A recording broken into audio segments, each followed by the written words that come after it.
जनपद सदस्य और सहकारिता प्रकोष्ठ समिति के संयोजक तिरुपति कटला पर अज्ञात व्यक्तियों ने धारदार हथियार से हमला किया। पारिवारिक शादी समारोह में शामिल होने गए थे ग्राम तोयनार। बता दें 4 से 5 अज्ञात व्यक्तियों द्वारा धारदार हथियार से हमला किया गया। गंभीर रूप से घायल अवस्था में जिला अस्पताल में चिकित्सा के दौरान इस वजह से उनकी मौत हो गई। घटना में शामिल व्यक्तियों की गिरफ्तारी के लिए क्षेत्र में की जा रही सघन गश्त सर्चिंग। बता दें थाना तोयनार में अग्रिम विधिक कार्रवाई की जा रही है। तिरुपति कटला जी हैं, जनपद सदस्य हैं। अभी तोयनार में वो अपने पड़ोसी संजय घड़ी के यहाँ शादी में गए थे। इसी दौरान अज्ञात हमलावरों द्वारा हमला की गई। उनको हमला जब हुई उसके बाद में इनको जिला अस्पताल लाया गया।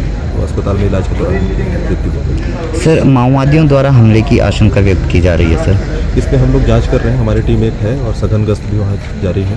सर्चिंग कर रही है, इन्वेस्टिगेट कर रहे हैं, देखते हैं कि किनके द्वारा ये हमला किया गया। सर, घटनास्थल से थाने की दूरी महज कितनी थी सर? घटनास्थल से 700-800 मीटर पे ये दूरी पे ये हुई है। और ये क्योंकि ये शादी का कार्यक्रम था, काफ़ी भीड़ भाड़ थी, कोई ऐसी आशंका नहीं थी कि कुछ घटना ऐसा होने वाला है।